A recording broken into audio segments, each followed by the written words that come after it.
Welcome to the Healthy Compulsive Project podcast, where you can take a deep dive to explore the pitfalls and potential of the obsessive-compulsive personality, offering hope and help for perfectionists, workaholics, micromanagers, type A personality, and control freaks.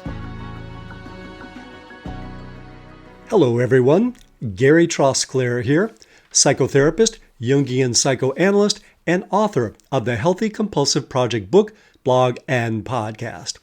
In this episode, I take an unconventional approach to perfectionism, remembering that his original goal was achieving purpose, not dispensing punishment.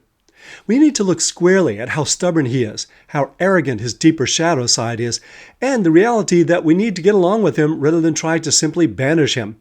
In short, we need to befriend him. Once he's in his proper place, he's got a lot to offer. I identify 4 specific conceits of his and include suggestions for actionable steps to transform him from maladaptive to adaptive. So join me for episode 104 of the Healthy Compulsive Project podcast, Befriending Adaptive Perfectionism, from Villain to Ally. We've got perfectionism all wrong. The problem is not his high standards, but the conceit of perfectibility and severe judgmentalism that he was forced to take on. It wasn't fair of us. It was like blaming the drummer in your band because the sax player's out of tune. The drummer sets the tempo. His job shouldn't be to police intonation, but that's what we forced him to do. The solution is not to fire perfectionism, but to befriend him so that we can manage him better and, together, return to the pursuit of purpose. We can cultivate adaptive perfectionism, or, to stick with our analogy, get to know the drummer better. We can tell him that it's not his job to fix the intonation so that he can stop worrying about the sax player being out of tune and go back to creating the groove. He's gotten off track, but we can fix that. I've befriended perfectionism. I realize that this is a subversive thing to say since we're in the middle of a witch hunt in which we're supposed to snuff him out whenever he dares show his face. When you make friends with someone, it doesn't mean you're all gaga about everything they do. No. In fact, if you're really close to them, you're aware of their shortcomings, their shadow side, and it doesn't mean you send them off to Alcatraz for quarantine. Rather, it means you tell them when they're out of bounds and steer them back to their original purpose. None of my friends are perfect, sorry guys, including perfectionism. By the way, please feel free to substitute she and hers or they and theirs for him and his. This is just how I experience perfectionism. Perfectionism persisting. Adaptive and maladaptive. Perfectionism is the wellness industry's favorite villain these days. Everyone knows perfectionism is bad, bad, bad. The critiques are usually leveled at what seem like his obvious downsides, such as his high standards. But funny how, despite the attempt to run him out of town as if he were undermining civilization, he's still hanging around. He still has the pleasing gleam of virtuousness. Even if we believe that it isn't good to host perfectionism and give him a place to live, we still take a certain pride in living by his commands and even wear his burden as a badge of honor. I was struck by this when watching a social media video of a therapist urging us to reject perfectionism as she stood in her perfectly staged studio with perfectly coiffed hair and perfectly curated clothing and jewelry. That's all cool. I'm not judging. I'm not above looking at how I look myself. But let's admit it, we can't just dismiss this guy, and maybe that's not all bad. The problem is not with the standards, it's with the conceit of perfectibility and the judgment that we've attached to him. My argument is that these are not organic to perfectionism. They were added later on, and we can return to adaptive perfectionism. Perfectionism's history, bright to dark. If you look at his history, perfectionism was originally known for his commitment to completing a task and thereby attaining its purpose. But beginning in the late 14th century, things went south. Thanks to overzealous theologians with a thirst for power, he was indoctrinated with fake news and tasked with disciplinary roles. He was fed the idea that we could, should, and must be pure and flawless, even though they knew it was impossible. And his job was no longer about fulfilling a purpose, but about chastising us and himself when we don't measure up. I suspect that they were able to brainwash him because he was vulnerable to being faulted for not living up to his own aspirations. What many call perfectionism might more accurately be referred to as self-flagellation. These are different roles, and adaptive perfectionism should not be confused with the disciplinary role that was foisted on him by clerics. This doesn't mean he's been innocent the whole time, but his sins are different from those he's usually charged with. His sins have been conceit in believing that we could become pure, and his collaboration with the powers that be in his willingness to become the executioner. This is the shadow side of perfectionism that he developed over the centuries. We may not want to acknowledge to ourselves or to others that we have bought into this as well. It might sting to consider that we've adopted some of these negative characteristics, and I hope you'll forgive my challenges. But I also hope that if we can stare down these traits and see what suffering they've caused us and those around us, we can extract what's good about perfectionism and put the rest out for recycling. We can rein him in and return him to his adaptive role in fulfilling purpose. Perfectionism is much like us. We start out with good motives, but often get pulled into roles that don't serve us well in the long run, like proving our goodness rather than simply pursuing good. As with many of the subjects I explore in this blog, I like to think that the dynamics are not obvious at first. Trained as a psychoanalyst, I usually look for what's operating in the background of the unconscious, out of sight and out of mind. So you may not recognize at first what I'll point out, the arrogance of perfectionism, his shadow and ours, but it's there. The benefits of adaptive perfectionism according to science. Before we get on to that, I want to point out that separating the goals of perfectionism from the judgment of perfectionism makes him more adaptive, and that this is fairly well-established science. While we've been piddling away with our personal opinions on perfectionism, serious scientists in white lab coats and huge intimidating black glasses have been studying him methodically. The results are clear. Adaptive perfectionism, that is, flexible goal striving, predicts more success and better adjustment, while maladaptive perfectionism, high standards with harsh criticism, predict less success and poorer adjustment. But since reason alone isn't always enough to change us, let's get back to our regularly scheduled program. First, what is shadow? Shadow is the thing we don't want to be. It's the part of us that we don't want to be exposed to the light. It lurks in the darkness of our blind spots. For instance, we don't like to think of ourselves as arrogant or conceited. Groundbreaking psychiatrist Carl Jung, who first applied the term shadow to our psychology, let us know in no uncertain terms that we all have a shadow side, a dark side that we don't want to show the world or even admit to ourselves. Whenever you meet someone who thinks they don't have a shadow side, run the other way, immediately, if not sooner. Jung chose the term shadow advisedly because it works well as an image and metaphor. It resonates intuitively. Images speak to the right side of the brain, which is where we often need to direct our efforts, since targeting reason doesn't always result in the change we're trying to make. Jung wrote, and here I quote, "My contribution to psychotherapy confines itself to those cases where rational treatment does not yield satisfactory results." That's from volume 16, paragraph 83, and I've seen a few of those myself. The concept of shadow may be one of Jung's greatest gifts to us, in introducing us to the idea of integrity from a psychological perspective rather than a moral one. He helped us to begin to form a foundation from which we can acknowledge and accept ourselves as we really are. And this includes the dark side of perfectionism. Hidden and forbidden shadow. One confusing thing about shadow is that it can be either hidden, you eat your maple bacon donuts when no one is looking, or forbidden shadow, you would never eat any donut, much less the maple bacon variety. Other examples of hidden shadow include hostile feelings in someone who espouses peace, or fear in someone who presents as powerful. Examples of forbidden shadow are people who have never allowed themselves to have sex or to be, quote, selfish. In both cases, they usually spy this stuff in everyone else and may well shout it from the rooftops. Both the hidden and forbidden can cause us trouble when we don't acknowledge them and find a healthy way to integrate them.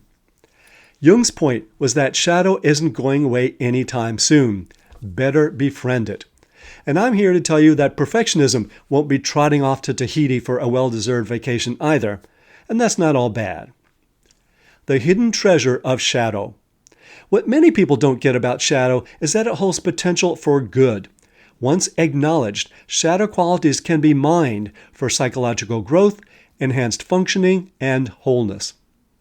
In mythology, the dragon that hoards the gold often represents our shadow.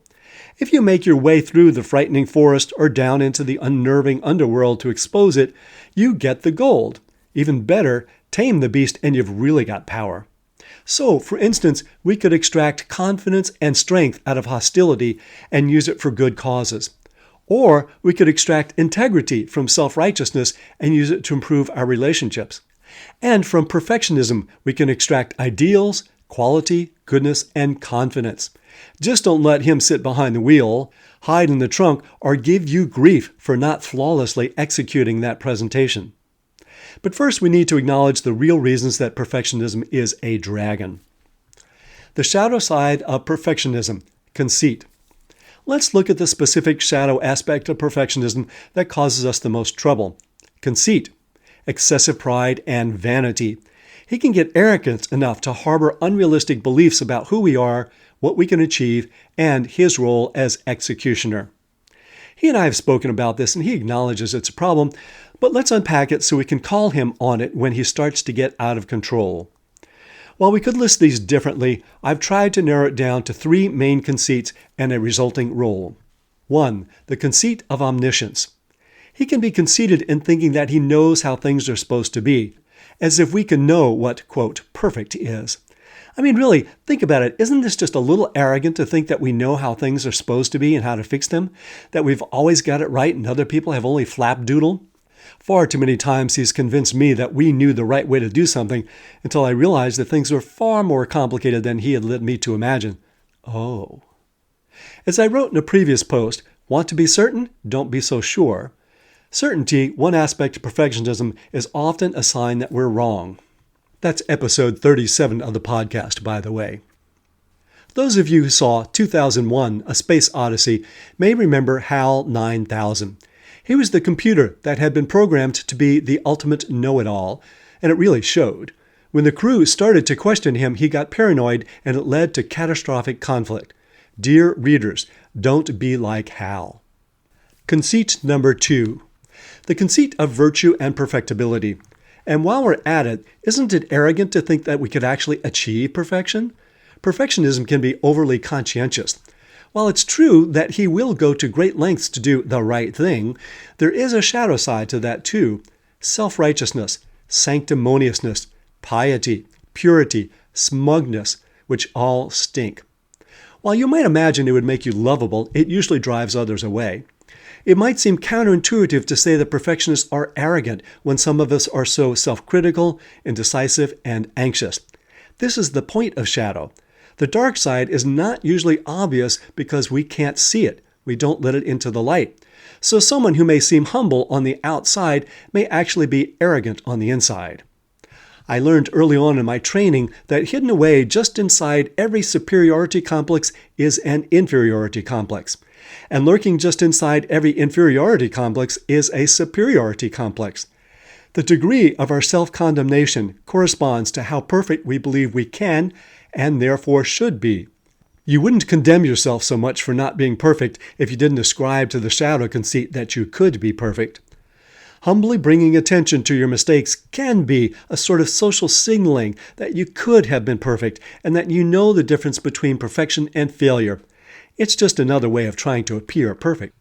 I'm not denying the suffering that perfectionism can visit on his hosts, such as suffering from self-condemnation.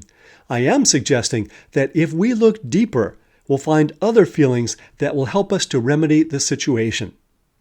Conceit is clearly what the Greeks were concerned about when they warned us of hubris, the sort of conceit that leads the gods to hurl thunderbolts at us in the form of stock market crashes, embarrassing falls, and auto crashes from driving as if you're in the Indianapolis 500 race. Which leads us to the proverbial Persian flaw. Rug makers in Persia or Iran reputedly leave one error in their rugs in order not to appear to seek perfection, since only God can be perfect. One of my favorite examples of this isn't a perfect fit, but still may be helpful. In the film The Matrix, The hero Neo has to learn to let go of trying to work within the simulated system he's been cast into because it is an illusion. Similarly, the idea that we could be perfect is an illusion, and things get better when we recognize that. Conceit number 3. The conceit of control. To imagine that we can control things is also a conceit.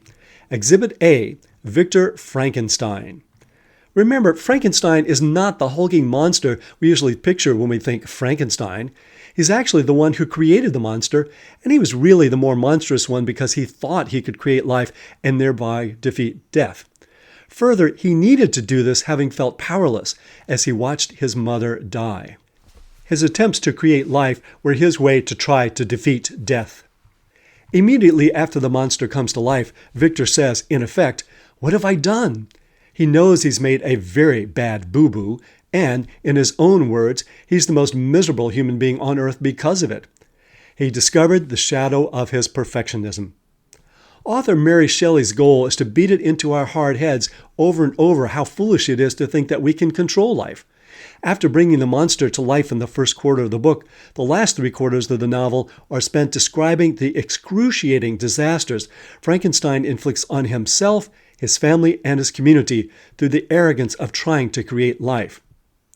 Just think of Victor Frankenstein the next time you imagine you can and need to control an outcome. I've spoken with perfectionism about this as well, and because I speak to him, he is more willing to listen and let go. Some. It's a work in progress. Now, the resulting role, enforcer. The result of these conceits is that perfectionism feels he has the duty to chastise us when we haven't been pure and flawless. But his job should simply be to set ideals and goals that have purpose and help us reach them, not to reprimand us when we don't. He can become rigid about enforcing rules without a sense of what those rules were originally for. Punishment seems to him like the right thing to do, and he feels a sense of responsibility to dole it out. As I reported in a previous episode, the science tells us that punishment doesn't work well as a way to reach our goals. That was episode 29. Take Inspector Javert from Victor Hugo's Les Miserables. He searches for the lovable and heroic Valjean for decades because he stole a loaf of bread to feed his family. Javert likes to think he's doing the right thing, as if 19 years in prison wasn't enough. He ignores the fact that Valjean is incredibly helpful and generous to many other people during the decades after the theft. In doing so, Javert misses the entire point of laws about theft and buys into the conceit that punishing Valjean for not being pure is his job. Born in a prison to criminal parents, Javert was trying to compensate for his insecurity regarding his own decency. He kills himself in the end, realizing his devotion to a strict set of morals is untenable. What author Victor Hugo was trying to impress on us in Les Mis is that perfect virtue has a vile shadow side. Buyer beware.